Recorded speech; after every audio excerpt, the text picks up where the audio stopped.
এবং নকল আর হবে না এই কথাটা আপনি যাদেরকে বলছেন আপনি জানেন না যে তারা নকলকে ঘৃণা করে এবং এত মজা উনি পেয়েছেন ওনাকে নিয়ে যে ট্রল করা হচ্ছে উনি এটাও বুঝতে পারছেন না। উনি পার্লামেন্টে ওটা আবার রিপিট করেছেন। এখনকার প্রজন্মকে বুঝতে পারবে এরকম একজন মানুষ যে তারা পেল না শিক্ষামন্ত্রী বানানোর জন্য, এটা খুবই দুঃখজনক।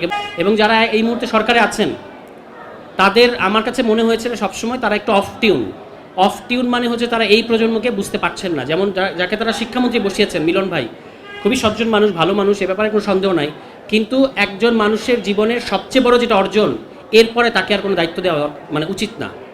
উনার সবচেয়ে বড় অর্জন উনি করে ফেলেছেন 2006 সালে। নকলের বিরুদ্ধে ওনার যে সংগ্রাম এটা জাতি সবসময় স্মরণ করেছে, ভবিষ্যতেও করবে। কিন্তু এই ধরনের মানুষ ওই বড় অর্জনের পরে যে ওই হ্যাংওভার থেকে বেরোতে পারবেন না। এই কারণে উনি 2006-এর পর থেকে বেরোতে পারছেন না। কিন্তু উনি ভেন্টিলেটর থেকে উকি দিচ্ছেন, জানালা থেকে উকি দিচ্ছেন, উনি বলছেন যে উনি নকল সামলাবেন, কিন্তু এখন তো নকল তো সমস্যাই না। এবং নকল আর হবে না এই কথাটা আপনি যাদেরকে বলছেন আপনি জানেন না যে তারা নকলকে ঘৃণা করে। এই প্রজন্ম নকলকে ঘৃণা করে, আপনি তাদেরকে বলছেন নকল আর হবে না। এবং এত মজা উনি পেয়েছেন ওনাকে নিয়ে যে ট্রল করা হচ্ছে উনি এটাও বুঝতে পারছেন না। উনি পার্লামেন্টে ওটা আবার রিপিট করেছেন। এ হলো মিলন ভাইয়ের অবস্থা। ফলে আমি বলবো যে এখনকার প্রজন্মের সাইকোলজি বোঝার মতো শিক্ষামন্ত্রী এই এন্টায়ার বিএনপির মধ্যে এখন তো মানে বিএনপির অভাব নাই, এখন সবাই বিএনপি, ঘরে ঘরে বিএনপি, গলিতে গলিতে বিএনপি।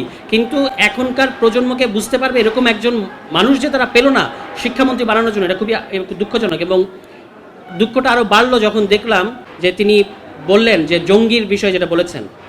আমাদের আপনারা মনে রাখবেন যে ভিকারনেসার শিক্ষার্থীরা তারা একটা অসাধারণ স্লোগান বের করেছিল যে পা চাটলে সঙ্গী, না চাটলে জঙ্গি। এখনও কিন্তু একই প্রবণতা। আপনাদের সাথে থাকলে সব ঠিক আছে, আপনাদের কমিটিগুলোতে আমরা দেখতে পাচ্ছি ছাত্রলীগ দিয়ে ভরিয়ে ফেলেছেন, কিন্তু অন্য সবাইকে আপনারা গুপ্ত বলছেন। মানে আপনাদের সাথে থাকলে মানে আপনাদের সাথে না থাকলে সবাই গুপ্ত হয়ে যাচ্ছে। এই ট্যাগিংয়ের রাজনীতিটা বিএনপি আবার ফিরিয়ে এনেছে। এটা আমাদের জন্য খুবই দুর্ভাগ্যজনক।